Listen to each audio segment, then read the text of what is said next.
20 greatest 1970s car chases ever filmed.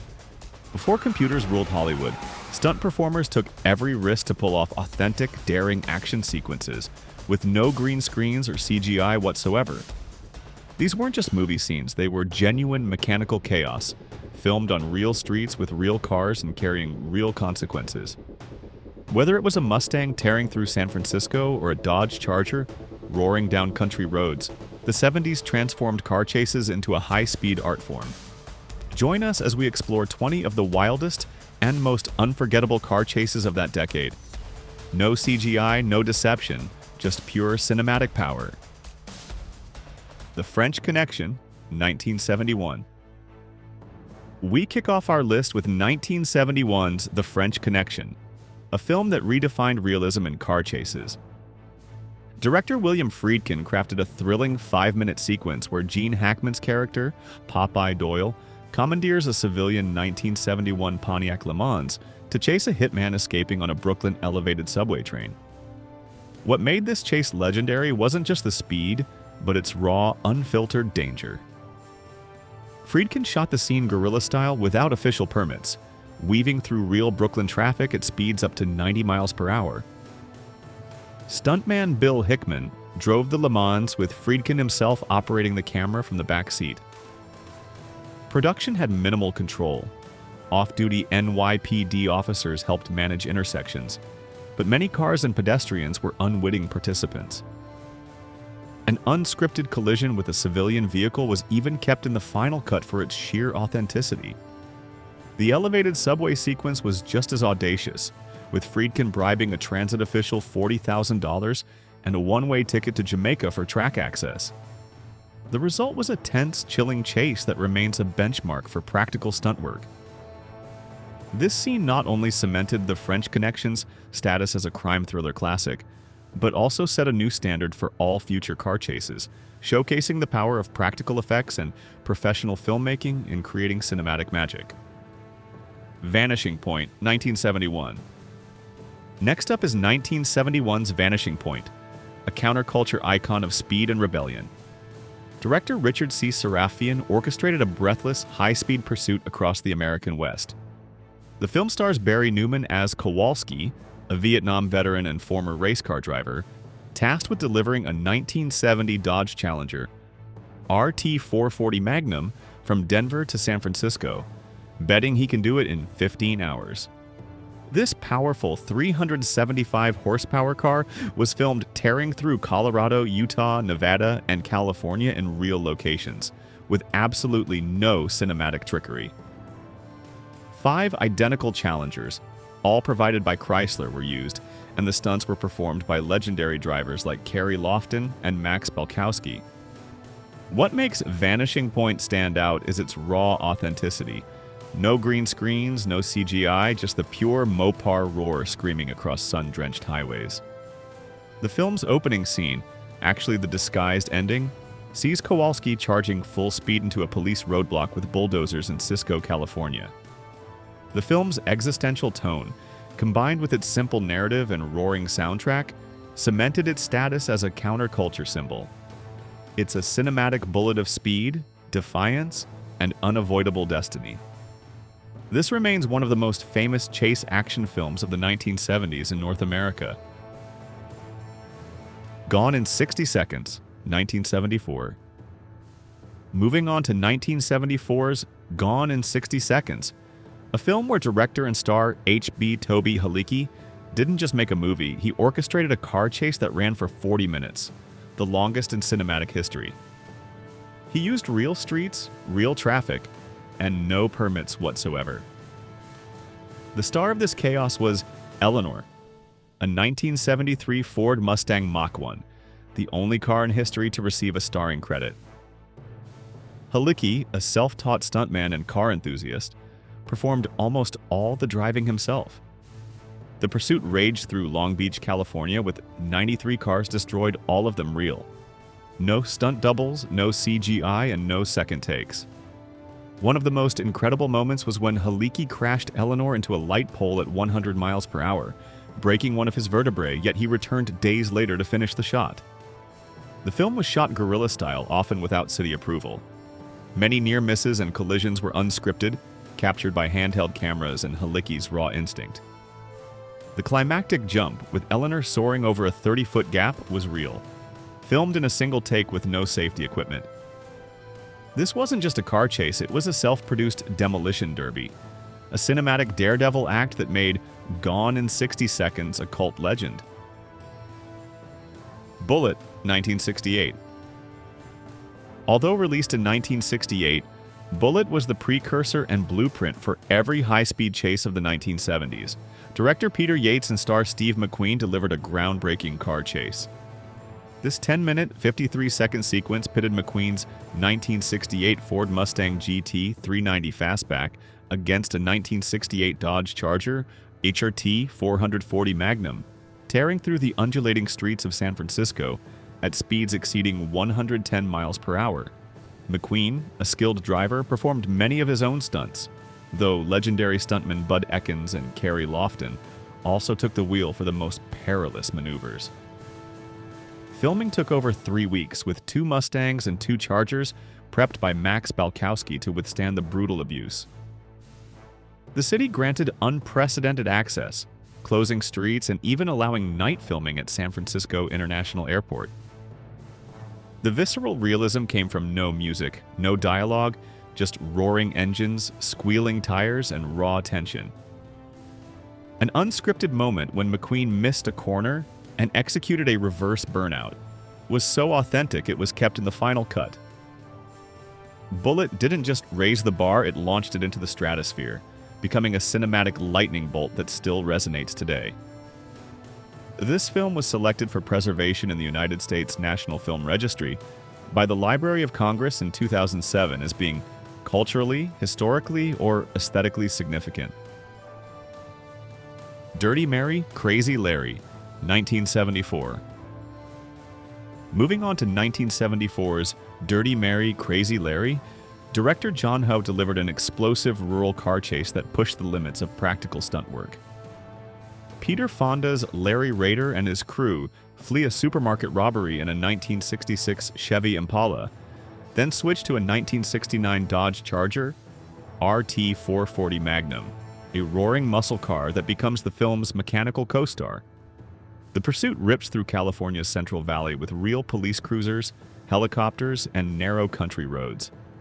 The Charger's 375 horsepower V8 screamed through walnut groves and farmland, evading Sheriff Franklin's, Vic Morrow, relentless pursuit.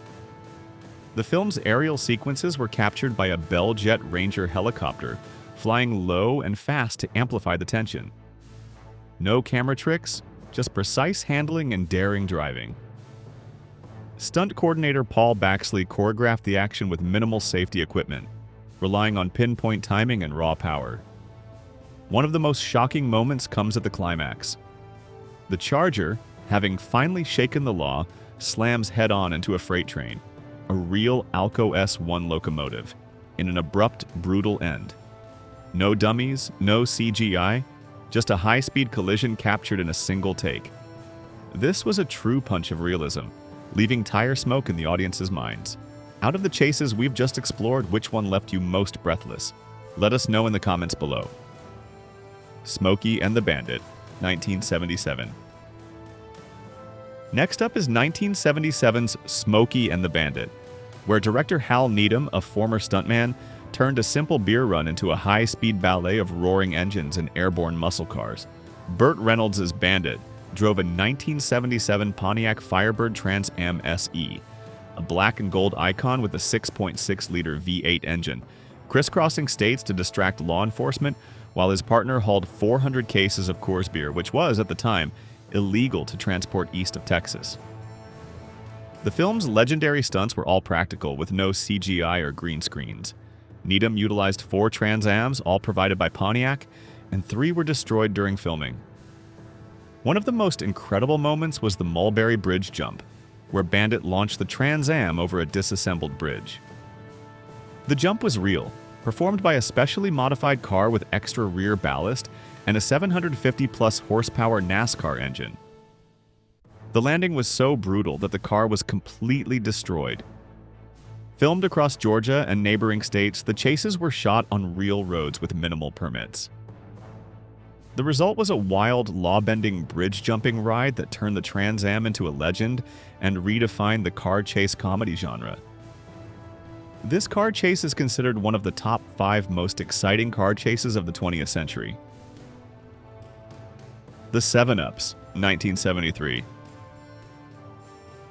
With 1973's The 7-Ups, director Philip D'Antoni, who had produced Bullitt and The French Connection, stepped into the director's chair to deliver a car chase as intense and relentless as its predecessors. Roy Scheider's character, Buddy Minucci, drove a 1973 Pontiac Ventura Sprint Coupe in pursuit of 2 fleeing criminals in a 1973 Pontiac Grandville. The chase roared through Manhattan's Upper West Side, across the George Washington Bridge, and onto the Palisades Interstate Parkway, Taconic State Parkway, and Sawmill River Parkway. Stunt legend Bill Hickman, who also drove in Bullitt and The French Connection, played one of the villains and choreographed the chase. The sequence was filmed with real traffic, minimal permits, and no CGI, relying on precise driving skills and in-camera stunts. One of the most shocking moments, a Pontiac Grandville crashing into a parked truck, sending its entire roof flying into the air, was performed practically with no dummies or digital effects. This chase is also known as the action film trilogy, with top-notch car chases, all made by the renowned filmmaker Philip D'Antoni. The gritty realism of the pursuit, the tight urban corners, and the highway speeds made it a spiritual successor to The French Connection. But with its own brutal and blue-collar flair, it's an analog adrenaline masterclass. White Lightning, 1973. In 1973's White Lightning, Burt Reynolds' Gator McCluskey exploded through the American South in a gritty battle against corruption, and every frame dripped with authenticity. Directed by Joseph Sargent and filmed in Central Arkansas, the movie featured real locations like Benton's I-30 Speedway and the Saline County Courthouse, setting the stage for its raw Southern tone. Gator's vehicle of choice, a 1971 Ford Custom 500 modified for moonshine running. The film's most iconic car chase moment came when Gator escaped Sheriff J.C. Connors, Ned Beatty, by launching his car from a riverbank onto a moving barge, a stunt performed by Hal Needham, Reynolds' real-life buddy and legendary stuntman. The jump went awry. The car partially plunged into the water, and Reynolds dove in to rescue Needham. The film's stunts were all practical, with no permits and minimal safety equipment. Real roads, real danger, and real Southern grit. The final pursuit culminated with Gator provoking Connors into driving off a treacherous riverbank. No CGI, just a sinking patrol car and a drowned villain. White Lightning didn't just burn rubber, it ignited the genre of Southern outlaw car movies that followed. Mad Max, 1979. In 1979, director George Miller ignited a new era of vehicular mayhem with Mad Max, blending dystopian grit and practical danger. Filmed on a shoestring budget across Melbourne and rural Victoria, the film's car chases were executed without CGI, without permits, and often without closed roads. Just nerves of steel and Aussie ingenuity.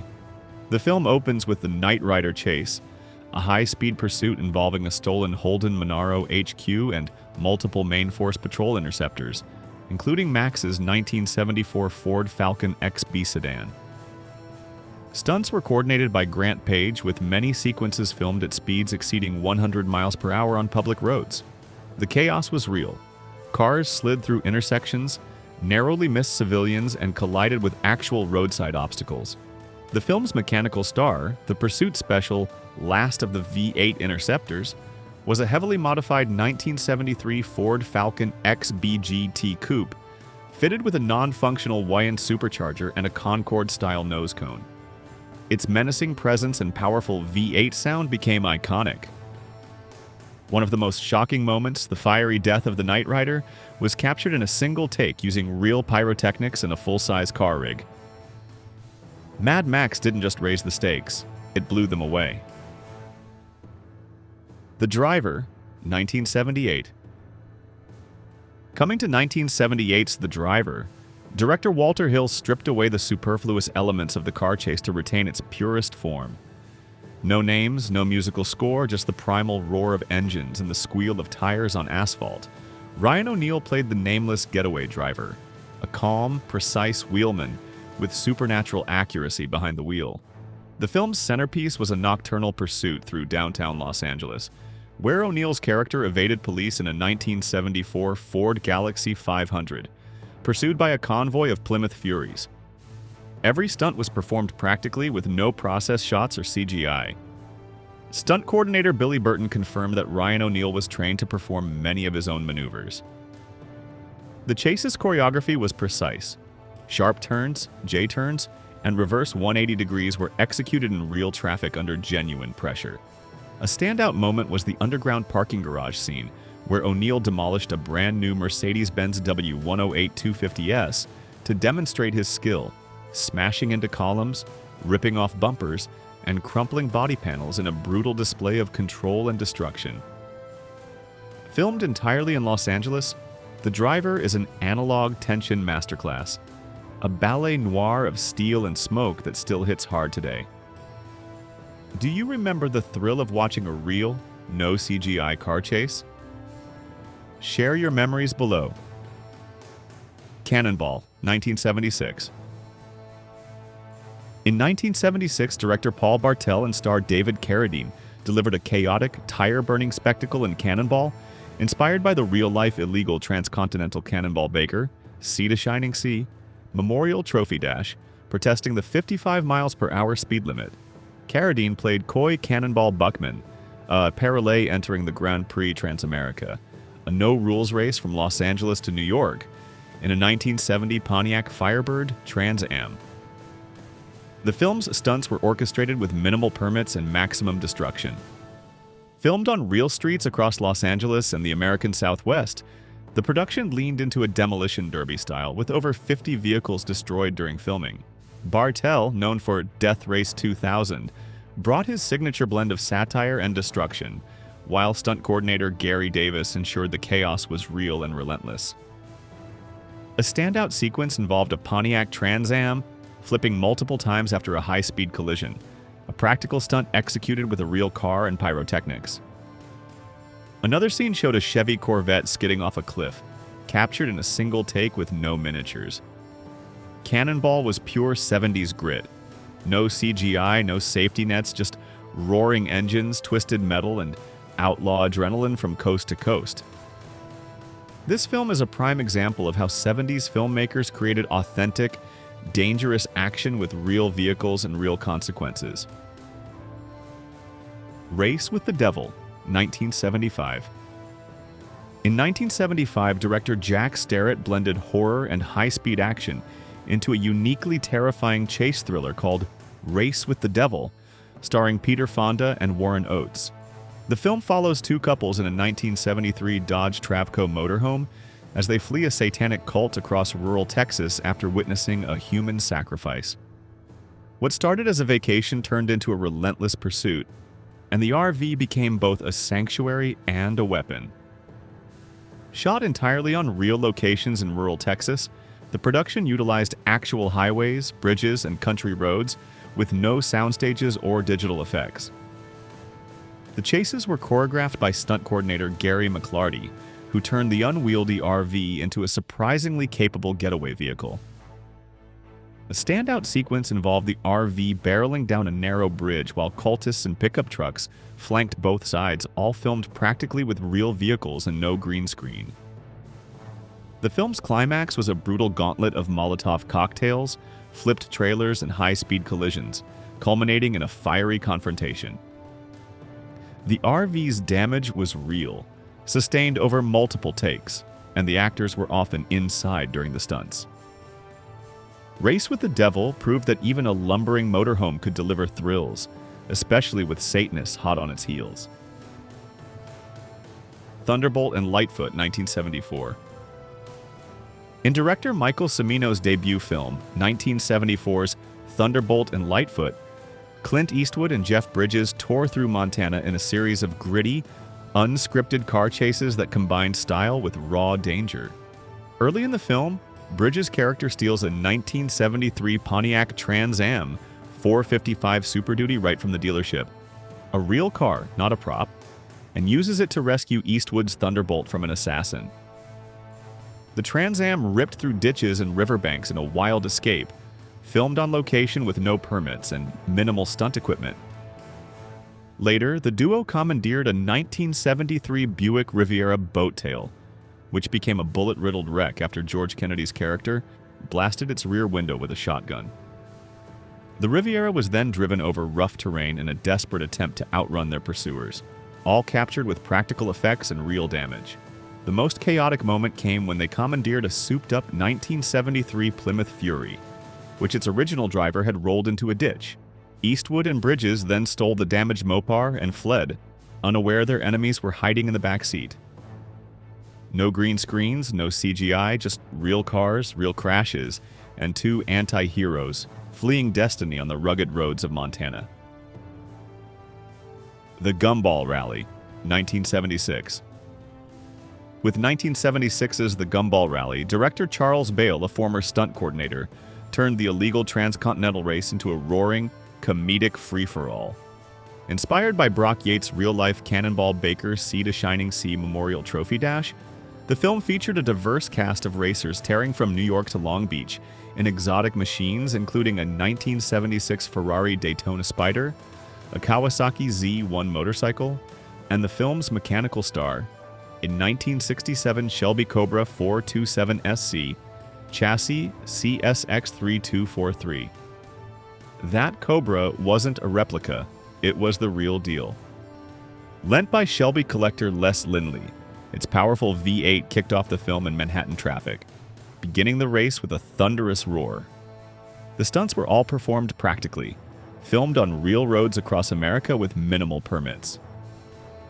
A standout sequence saw the Cobra and Ferrari drag racing side by side through the Los Angeles River Basin, a location later immortalized in Grease and Terminator 2. The film's tone was lighthearted, but the driving was dead serious. Real speed, real crashes, and real danger. No CGI, just raw horsepower, squealing tires, and one rule: there are no rules. This was outlaw adrenaline wrapped in a smile, delivering unbelievable action that still retained that 70s authenticity.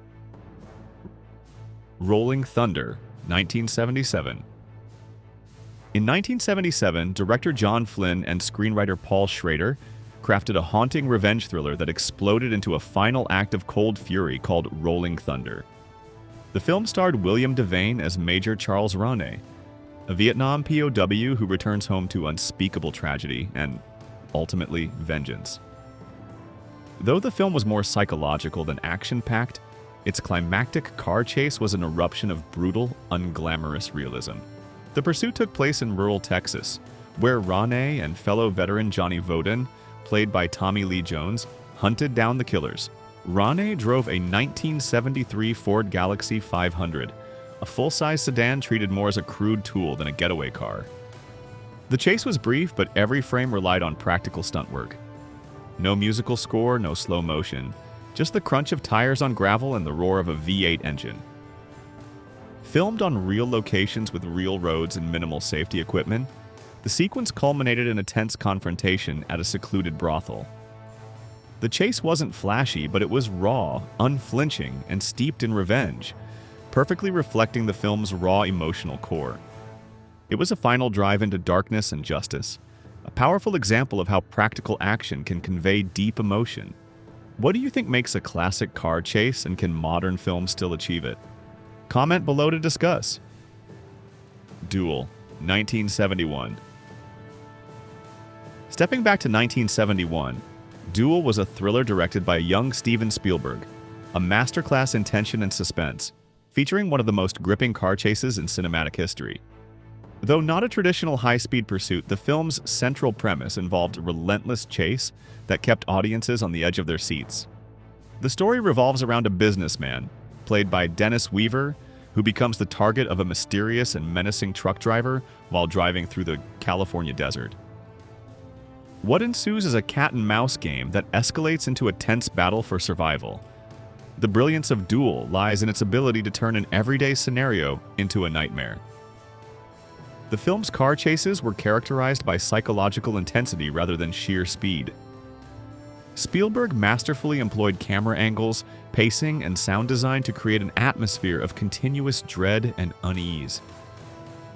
The tension mounted as the truck driver relentlessly pursued the protagonist, with each encounter raising the stakes and leaving viewers holding their breath. Despite its lack of high-speed stunts, Duel stands out as a testament to Spielberg's storytelling prowess. The film is a master of suspense, proving that a compelling chase doesn't always need breakneck speed, but rather relies on the fear of the unknown and primal survival instincts. Blazing Magnum, 1976. With 1976's Blazing Magnum, also known as Strange Shadows in an Empty Room, director Alberto de Martino delivered an intense and well-executed car chase that added to the film's excitement. In this movie, the protagonist, played by Stuart Whitman, engages in a high-speed car chase through city streets in pursuit of a dangerous criminal. The chase is marked by fast driving, sharp turns, and narrow escapes, showcasing the skills of both the actors and the stunt performers involved. What made the car chase in Blazing Magnum notable was its gritty realism and attention to detail. The filmmakers succeeded in capturing the intensity of the pursuit, using practical effects and skillful driving to create a suspenseful sequence that kept audiences glued to their screens. While Blazing Magnum may not be as widely known as some other films of its era, its car chases contributed to the rich tapestry of 1970s action cinema, demonstrating the era's emphasis on real life, practical stunts, and genuine thrills. The Burglars, 1971. Moving on to 1971's The Burglars, a crime thriller directed by Henri Verneuil, which featured a thrilling car chase that embodied the daring spirit and excitement of 1970s cinema. In this dramatic pursuit, the protagonists are chased by both police and rival criminals, creating a heart-pounding sequence that exemplified the era's emphasis on action and suspense. Set against the stunning backdrops of Greece, the car chase in The Burglars was marked by fast driving, sharp turns, and tense evasions. The pursuit took audiences on a wild ride through picturesque landscapes and narrow streets, creating a sense of urgency and danger that kept viewers captivated. What made this car chase memorable was the combination of skillful stunt work and the breathtaking Greek scenery. The chase delivered a feeling of both exhilaration and visual spectacle, with ancient ruins and coastal roads serving as the backdrop, adding a unique dimension to the action. The use of practical effects and professional driving techniques contributed to the authenticity of the sequence. The Man with the Golden Gun, 1974. In the ninth film of the James Bond series, 1974's The Man with the Golden Gun, directed by Guy Hamilton, featured an exhilarating car chase that has become one of the most memorable moments in Bond film history. With Roger Moore as James Bond, the film took 007 on a globe-trotting adventure, leading to a high-speed pursuit in the stunning setting of Bangkok, Thailand. In this thrilling car chase, Bond is pursued by the notorious assassin Francisco Scaramanga, played by Christopher Lee in his iconic yellow AMC Matador coupe. Bond skillfully navigates his red AMC Hornet through Bangkok's winding and narrow streets, facing various obstacles and challenges posed by Scaramanga. What made this car chase stand out was the combination of excitement, humor, and creative stunt work. The pursuit was characterized by sharp turns, jumps, and narrow escapes, showcasing Bond's resourcefulness and quick thinking. The use of practical effects, real stunts, and spectacular locations contributed to the authenticity of the sequence. The car chase in The Man with the Golden Gun is a testament to the Bond franchise's ability to deliver thrilling and visually impressive sequences. Roger Moore's charming performance as Bond, coupled with creative direction and skillful stunt work, made this chase an unforgettable moment in the series, capturing the essence of 1970s action cinema and solidifying its place in the annals of classic car chases. Moonrunners, 1975. Finally, we close our list with 1975's Moonrunners, a rough-around-the-edges gem from the 70s that is a crucial precursor to the legendary TV series The Dukes of Hazzard. Written and directed by Guy Waldron, who created Dukes, this film follows two cousins who haul moonshine for their Uncle Jesse, with the distinctive narration of Waylon Jennings. Moonrunners perfectly fits the description of 70s films about moonshine and car chases in the American South. The movie authentically portrayed the lives of moonshiners who constantly had to upgrade their vehicles to outrun local law enforcement. The car chases in Moonrunners, while not as elaborately detailed as those in blockbuster films, were imbued with the gritty and realistic spirit of the Southern outlaw car genre. These were chases with no green screens, no CGI, just pure driving skill, and the roar of powerful engines as cogs. For more common cars, prices may have peaked and could even decline, but this also opens up opportunities for more enthusiasts to own a piece of history, which can in turn drive demand. Did we leave something out that you remember? Share your thoughts in the comments. We love hearing your stories. If you enjoyed this look back, check out more videos in this series. And don't forget to subscribe and share. Back to yesterday with friends who love nostalgia too. Thanks for watching and see you next time.